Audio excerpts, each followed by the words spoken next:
Olá, seja muito bem-vindo ao nosso curso SPSEX Preparação. Você está no canal Física MLT. Essa é uma iniciativa do canal para fornecer um curso bem legal para quem quer ser admitido aí na Academia Militar das Agulhas Negras. Vamos aí para a nossa 36ª aula. Preparado? Vamos lá?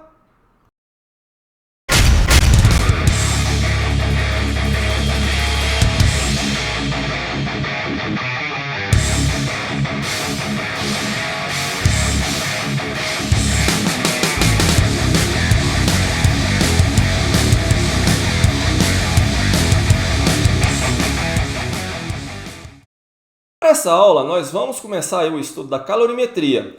Vamos estudar aí o conceito de calor sensível, vamos falar aí das grandezas capacidade térmica e calor específico, estudaremos também o calor latente, as transições de fase ou mudanças de estado, vamos estudar rapidamente as curvas de aquecimento, tá certo? E, posteriormente, vamos resolver exercícios aí do nosso material, ok? Vamos começar! Calorimetria. A calorimetria estuda a energia térmica em trânsito. E o trânsito dessa energia térmica ele é motivado aí por uma diferença de temperatura. Essa energia térmica em trânsito é o que nós chamamos de calor. Então, o termo calor, muitas vezes, ele é utilizado de forma equivocada. É comum dizer que nos dias quentes, temperatura muito elevada, está fazendo calor. Bem, pensando em termos físicos, calor ocorre sempre, porque você sempre vai ter energia térmica em trânsito, desde que você tenha aí uma diferença de temperatura. Por exemplo, eu tenho dois corpos. Um corpo 1 é uma temperatura T1 e um corpo 2 é uma temperatura T2, sendo que T1 é maior que T2. Então, o corpo 1 ele vai ceder energia térmica para o corpo 2. Então, existe aí um trânsito de energia térmica do corpo 1 para o corpo 2. E esse trânsito aí, ele cessa quando os corpos atingirem aí a mesma temperatura. Bom, nós falamos aí em dois tipos aí de calor trocado, tá certo? É o calor sensível e o calor latente. Vamos começar aqui estudando o calor sensível. Bom, quando os corpos aí, os sistemas físicos, estão trocando energia térmica e ocorre variação de temperatura sem que ocorra variação no estado de agregação dos corpos, ou seja, no estado físico, falamos do calor sensível. Então, essa energia ela é trocada aí sem que ocorra mudança de fase ou mudança no estado de agregação, ok? Para isso, nós vamos definir o que vem a ser a capacidade térmica, nossa primeira grandeza física relacionada aí à calorimetria. A capacidade térmica, ela caracteriza a forma com que o corpo ele vai ceder energia térmica ou receber energia térmica para que ocorra variação na sua temperatura. Matematicamente, é definido como sendo a razão entre a quantidade de energia térmica, doravante, eu vou chamar de calor trocado, ok? Então, o calor trocado, seja ele cedido ou recebido, tá certo? Por variação de temperatura. No sistema usual de unidades, é dado em calorias, que é a quantidade de calor trocado, e a variação de temperatura em graus Celsius, tá certo? Então, calorias por graus Celsius. Essa é a unidade aí no sistema usual de unidades. Não é sistema internacional, pois se fosse sistema internacional, a energia térmica também é dada em joules, tá certo? E aí eu teria que trabalhar com a variação de temperatura em Kelvin. Se bem que a variação de 1 grau Celsius ocorre também para 1 Kelvin, tá? Bom, sem problema. Então vamos lá, vamos para a nossa próxima grandeza física, o calor específico. Bom, o calor específico ele é definido aí como sendo a quantidade de calor trocado por massa e por variação de temperatura. Muitas vezes podemos até colocar aqui, olha, é a capacidade térmica por massa, tá certo? Serve principalmente para caracterizar a substância que compõe aí um sistema físico, tá certo? Por exemplo, água, ok? A água aí tem um calor específico. Bom, no sistema usual de unidades, calorias por grama grau Celsius, ok? Bom, Falamos aí do calor sensível, agora vamos falar do que vem a ser o calor latente. Nesse caso, a energia térmica, seja ela cedida por um corpo ou recebida por um corpo, vai servir para que ocorra a mudança de fase desse corpo. Por exemplo, do estado sólido para o estado líquido. E nós observamos que na mudança de fase, durante essa mudança de fase, não ocorre variação na temperatura. Tá certo? Bom, vamos definir o que vem a ser o calor latente de mudança de fase, representado aqui pela letra L. O calor latente é a quantidade de calor trocado por massa para que ocorra mudança no estado de agregação, ou seja, mudança na fase, tá certo? Então, no sistema usual de unidades, caloria por grama, ok? Bom, e aí nós temos as mudanças de fase. Olha só, nós temos aqui a fusão, em que ocorre aí a transição do sólido para o líquido, não é isso? Por exemplo, você tem um gelo, e aí o gelo derrete quando você começa a ceder energia para esse gelo, estando ele aí no nível do mar, nas condições normais de 1 atm de pressão. Então, na temperatura de 0 graus Celsius, se você continua fornecendo energia para o gelo, ele derrete, só que você vai ter no final aí, olha, água a 0 graus Celsius, tá certo? Não ocorre variação na temperatura, ok? Solidificação vai ser o inverso, você vai tirar a energia, por exemplo, da água, estando ela a 0 graus Celsius no nível do mar, nas condições normais de pressão, 1 atm. Então você retira a energia da água e aí ela começa a se solidificar, vai para o estado sólido, tá certo? Então tá aí, fusão e solidificação.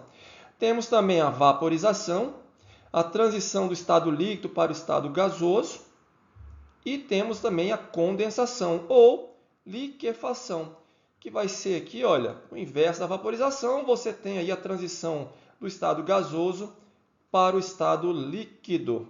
E por fim, a sublimação, é quando você tem a passagem direta do estado sólido para o estado gasoso e vice-versa, ok? Bom, nós temos como princípio geral das trocas de energia térmica, dado aqui pela relação entre o calor trocado que é recebido e o calor trocado que é cedido.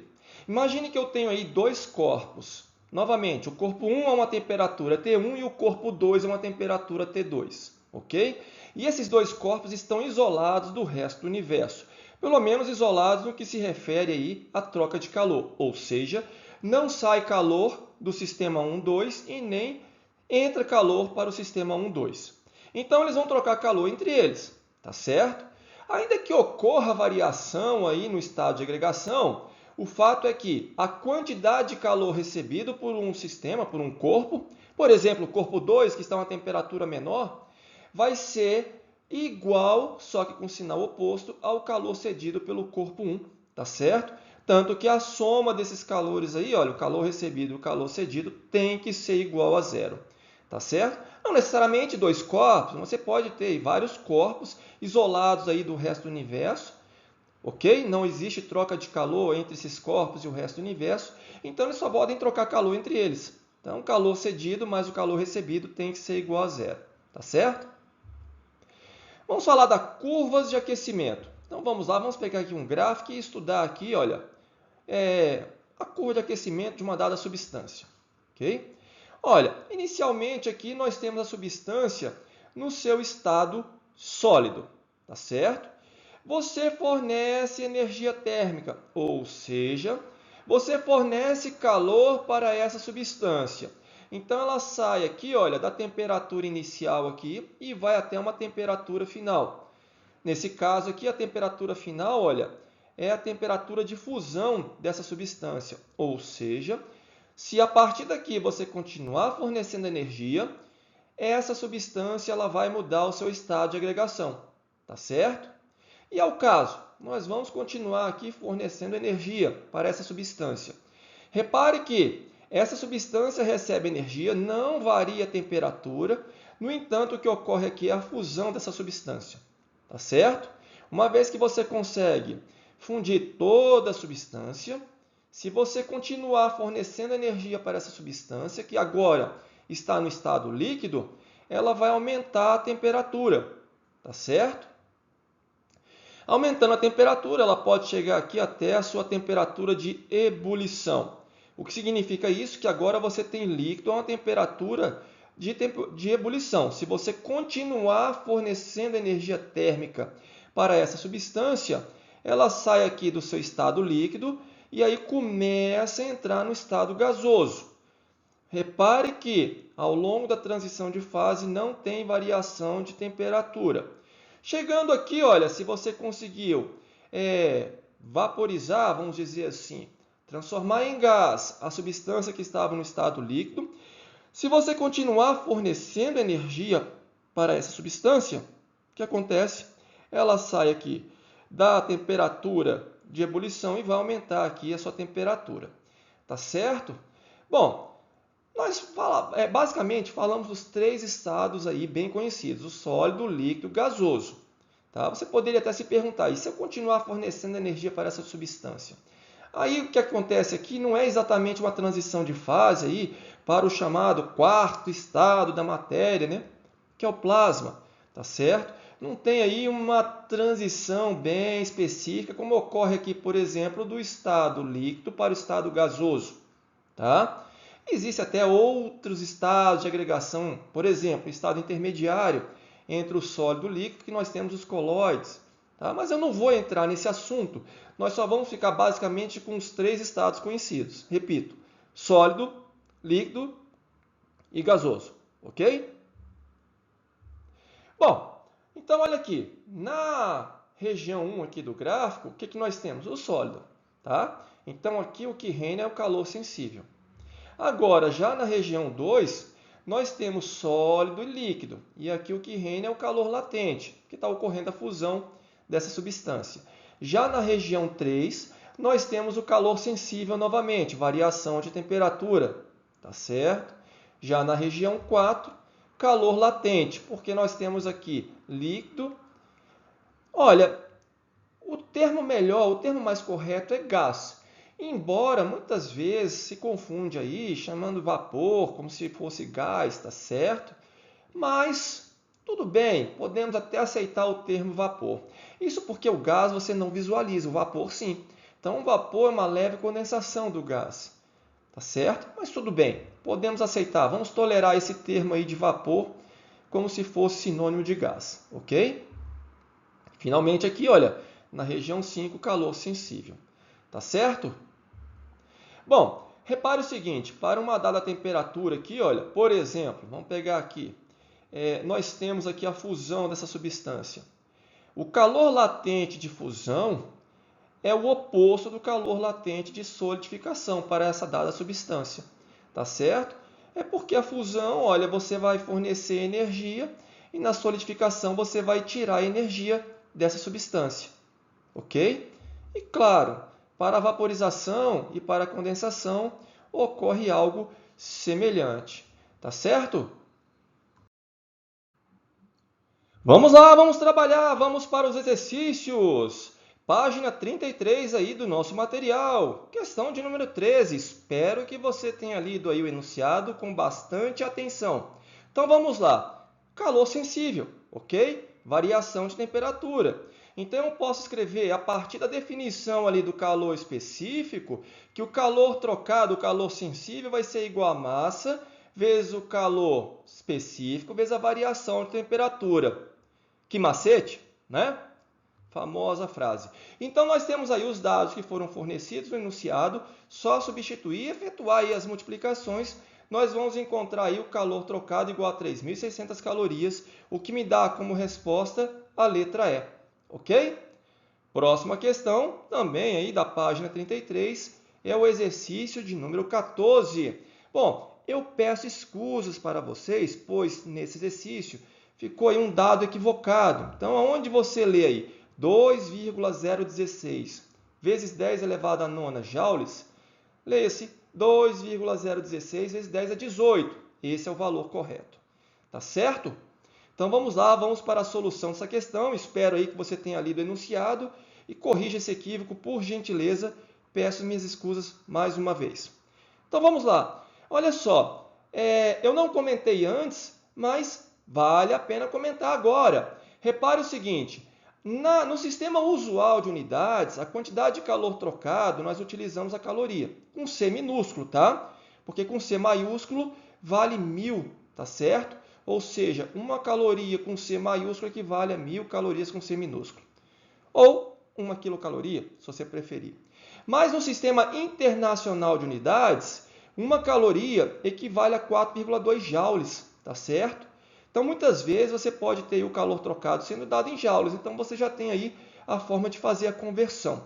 Às vezes 4,19, tá certo? Por isso que está aí aproximado. Então, uma caloria aproximadamente igual a 4,2 joules.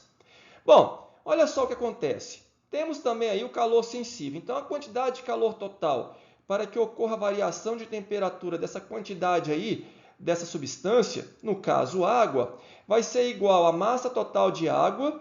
Repare aí no enunciado, tá? Fique atento aí no enunciado, tá certo? Repare na densidade da água, ok? O calor específico da água é de 1 caloria por grama grau Celsius. Como é 1 caloria por grama grau Celsius, eu posso muito bem escrever 4,2 joules por grama grau Celsius. E foi isso que eu fiz, tá certo? Sem problema nenhum, tá? E a variação de temperatura aí dada pelo enunciado, ok? Bom, também uma imposição do enunciado. De acordo com o enunciado, olha, existe aí um rendimento de aproveitamento da energia para aquecer essa água, tá? Então, olha, de acordo com o enunciado, para que eu consiga aquecer a água, eu preciso dessa energia. Mas, de acordo com o enunciado, o rendimento vai me dar exatamente essa quantidade de energia de aproveitamento. Então, para que eu tenha essa quantidade de energia de aproveitamento e acumular e esquentar a água, eu vou precisar dessa outra quantidade de energia, eu vou precisar de 16 metros quadrados de área para absorver a energia. Tá certo? O que me dá como alternativa correta a letra E. Só efetuar uma regra de 3, tá? Aqui não tem segredo. Se para 1 metro quadrado eu vou conseguir essa energia, em posição do enunciado, repito, questão do rendimento. Então, para acumular essa energia aqui, para esquentar a água, essa quantidade de água, com essa variação de temperatura, quantos metros quadrados, então eu chego nessa conclusão. Tá certo? Bom, próxima questão já é na página 34, o exercício de número 15. Também espero que você tenha lido o enunciado, dessa vez sem equívocos, tá certo? Então vamos lá, vamos resolver essa questão.